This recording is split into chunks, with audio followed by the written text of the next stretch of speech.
Good morning बच्चों। मैं doctor शिखा तिवारी, पंडित सहदेव प्रसाद त्रिवेदी महाविद्यालय रनईपुर कानपुर से ऑनलाइन पढ़ाई में आपका स्वागत करती हूँ। मैं आज आपको बीए द्वितीय वर्ष द्वितीय प्रश्न पत्र के अंतर्गत जो कि हिंदी कथा साहित्य है, उसमें यही सच है कहानी आज मैं आपको पढ़ाऊंगी, जिसके कहानीकार है मन्नू भंडारी। तो यही सच है कहानी, यही यानी जो जिस क्षण जो घटित हो रहा है वही लेखक उस चीज को सही मान करके कहानी को लिखता है, जो कि कहानी का मेन केंद्र बिंदु है। इस कहानी में आगे जाने से पहले मैं मन्नू भंडारी जी के बारे में संक्षेप में जानना चाहूंगी और बच्चों आपको समझाना चाहूंगी। उसके बाद फिर हम लोग उनकी पात्रों की जानकारी लेते हुए कहानी कथा वस्तु की ओर आगे बढ़ेंगे। तो सबसे पहले हम लोग जानते हैं मन्नू भंडारी जी का जन्म 3 अप्रैल 1931 को भानपुरा नगर मंदसौर, जो कि मध्य प्रदेश में है, हुआ था। आपको महेंद्र कुमारी के नाम से भी जाना जाता है। मन्नू भंडारी को एक दूसरे किस नाम से जाना जाता है? महेंद्र कुमारी के नाम से भी जाना जाता है। आपके पिता का नाम सुख संपत राय था, माता अनूप कुमारी। आपकी जो शिक्षा थी वो कलकत्ता विश्वविद्यालय से स्नातक तथा काशी विश्वविद्यालय से स्नातकोत्तर। आपने जो अध्यापन किया वो दिल्ली विश्वविद्यालय के मिरांडा हाउस कॉलेज में सन 1964 में किया। आपकी जो प्रमुख कृतियां हैं उनमें से पहली कृति है आपका बंटी। आपका बंटी जो कि 1971 में लिखी गई थी, और महाभोज 1979 में लिखी गई। मैं हार गई 1957 में। एक प्लेट सैलाब जो कि 1960 में लिखी गई, और उसके बाद त्रिशंकु 1978 में लिखी गई। ये थी इनकी मुख्य कृतियां। इसके बाद जो फिल्मी पटकथा के अंतर्गत आपकी रचना आती है वो है रजनीगंधा और निर्मला। पुरस्कार आपको व्यास सम्मान से सन 2008 में सम्मानित किया गया, यानी 2008 में आपको व्यास सम्मान से सम्मानित किया गया। इसके बाद राजेंद्र यादव के साथ लिखा गया उनका उपन्यास 1 इंच मुस्कान भी है। इसके अंतर्गत पढ़े लिखे और आधुनिकता पसंद लोगों की दुख भरी प्रेम गाथा आती है। और इसी के साथ आपका परिचय समाप्त हो जाता है। और अब हम बढ़ते हैं कहानी की ओर। तो कहानी है आपकी यही सच है। यही सच है में जो मुख्य पात्र हैं उनके बारे में जानकारी प्राप्त कर लेते हैं बच्चों। तो जो मुख्य पात्र है वो है दीपा। दीपा कहानी की नायिका है। वह मुक्त विचारों वाली आधुनिक युवती है। उसके लिए दो प्रेमियों में बंटना कोई अप्रत्याशित घटना नहीं है। वह उस क्षण को सत्य मानती है जिसमें वह जी रही होती, यानी जो अभी घटित हो रहा है बस वही सही है, जो कि उस नायिका के द्वारा चित्रित किया गया है। वह आधुनिक परिस्थितियों से पूरी तरह जागरूक, आत्म केंद्रित व भावुक नारी है। तो दीपा प्रस्तुत कहानी की नायिका के रूप में हमारे समझ आती है। उसके बाद जो नाम आता है वो आता है संजय का। संजय हंसमुख स्वभाव का है, यथार्थ में जीने वाला सहृदयी है। वह मन से दीपा को प्रेम करता है और उसकी पसंद नापसंद का ध्यान भी रखता है। इसके बाद निशीत का नाम आता है। निशीत अतीत में दीपा का प्रेमी था। दोनों के बीच झगड़ा हो जाने पर वे अलग हो जाते हैं।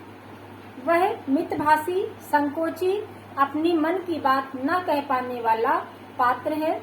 नौकरी के सिलसिले में कलकत्ता जाने पर निशीत दीपा की सहायता करता है। इरा दीपा की दोस्त है। वह कलकत्ता में दीपा के इंटरव्यू के दौरान उसकी सहायता करती है। तो ये है इस कहानी के मुख्य पात्र। पूरी कहानी इन्हीं पात्रों के इर्द गिर्द घूमती है। तो कहानी की कथा वस्तु बड़ी ही रोचकपूर्ण है, जिज्ञासुपूर्ण है। तो आइए अब हम लोग कथा वस्तु की ओर चलते हैं।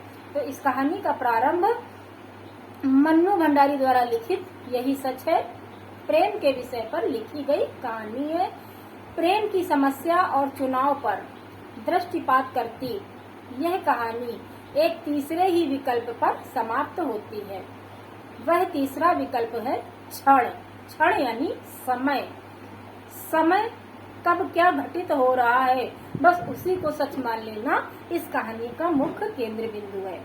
मन्नू भंडारी ने प्रेम के स्थान पर क्षण के महत्व, उसके उपभोग और उपभोग का समर्थन कर अस्तित्ववादी दर्शन की ओर संकेत किया है।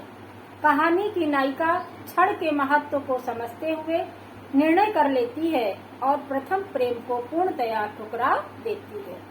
5वें दशक की हिंदी कहानी में नारी के अतीत के प्रेम के कारण उसके वर्तमान संबंधों में दरार की समस्या अनेक कहानियों में व्यक्त हुई, जिसमें मन्नू भंडारी यही सच है कहानी भी महत्वपूर्ण स्थान रखती है।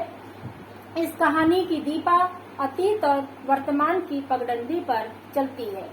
दीपा इस कहानी की नायिका है जो अपनी सहपाठी निशीथ से प्रेम करती है, लेकिन पटना में दीपा के पिता की मृत्यु के उपरांत निशीथ से उसका संबंध विच्छेद हो जाता है।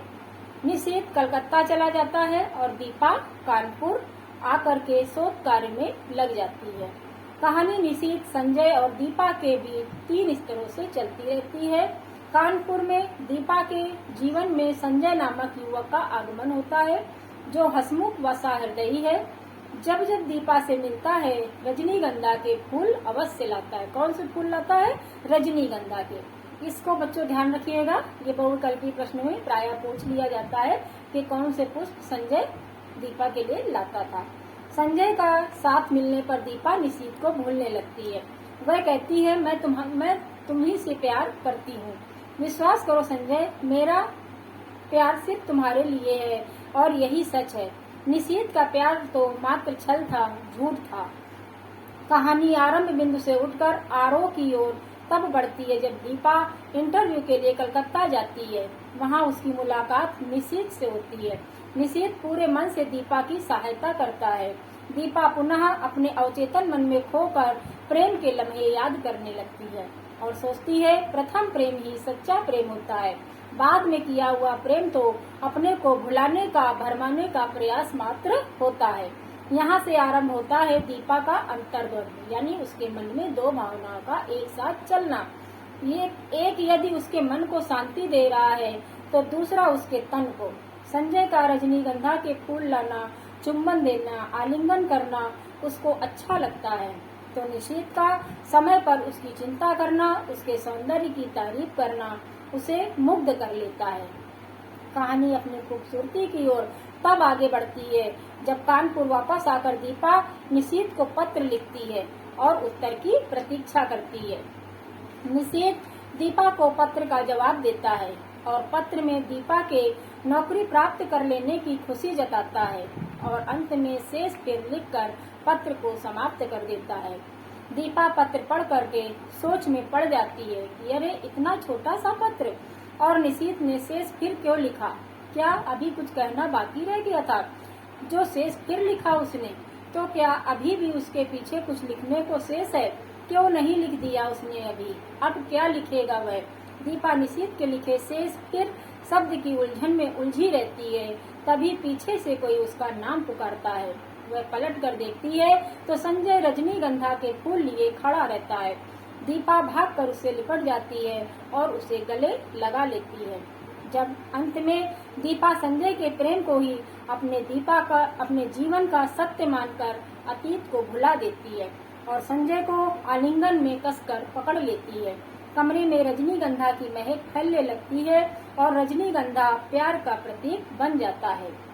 दीपा जिससे प्रेम करती है उसको अंत में नहीं पाती और अंत में जिसे प्रेम करने लगती है उसी को अपना जीवन साथी बना लेती है। यही सच है। कहानी पाठक के सामने एक प्रश्न भी खड़ा करती है कि कौन सा प्रेम सही है। वह प्रेम जो 18 वर्ष की आयु में भावोवेश में बहकर किया गया था, या फिर वह प्रेम जो व्यक्ति परिपक्व होने के बाद करता है। इसी द्वंद्व को लेकर कथानक का ताना बाना रचा गया है और एक बार दोनों प्रेम को सच दिखाने का प्रयास किया गया है। कहानी में मन्नू भंडारी ने प्रेम की जगह क्षण का आग्रह किया है। प्रेम गौण हो जाता है, क्षण प्रधान हो जाता है, अर्थात व्यक्ति प्रेम का नहीं क्षण का भोग करता है, क्षण को ही महत्व देता है और क्षण में ही जीता है। कहानी का कथानक सुगठित और सीधा है, इसमें क्रमबद्धता है। कहानी में पूर्व दीप्ति आदि पद्धति का प्रयोग भी कहीं कहीं किया गया है। इसी कारण कहानी के वातावरण को बल मिलता है। उसमें यदि आदि, मध्य और अवसान की स्थितियां परिलक्षित होती हैं। तो बच्चों, ये था कहानी का सारांश, जो कि मैंने कम से कम शब्दों में आपके समक्ष प्रस्तुत किया, और आशा करती हूँ कि आपको ये कहानी अच्छी भी लगी हुई होगी और जिज्ञासा से भरी हुई कहानी लगी हुई होगी। इसके साथ ही इस कहानी के उद्देश्य को भी मैं स्पष्ट कर देती हूँ। इस कहानी का उद्देश्य है मानवीय संवेदनाओं को उभारना, नारी मन के शाश्वत द्वंद्व को उभारना और क्षण के महत्व को प्रतिपादित करना ही लेखिका का उद्देश्य प्रतीत होता है, और उसमें उसको सफलता भी मिलती है।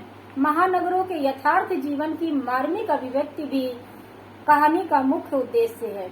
इसमें नारी मनोविज्ञान का जो स्वरूप उपस्थित किया गया है वह वास्तव में सराहनीय है। परिस्थिति के अनुसार नारी अपना रूप बदलने में हर प्रकार से सक्षम है। मन्नू जी ने जिस उद्देश्य को ध्यान में रखकर कहानी का चित्रण किया है, वास्तव में वे अपने उद्देश्य में पूर्णतया सफल हुई हैं। अतः कहा जा सकता है कि कहानी के क्षेत्र में मन्नू भंडारी जी का महत्वपूर्ण स्थान है। वर्तमान युगीन सत्य के चित्रण से वे सिद्ध हस्त हैं। यथार्थ जीवन की मार्मिक अनुभूतियों का जितना सुंदर चित्रण व यथार्थ वर्णन उन्होंने किया है वह अन्यत्र दुर्लभ है। तो बच्चों, आज बस इतना ही। नेक्स्ट वीडियो में हम फिर मिलेंगे। तब तक के लिए धन्यवाद।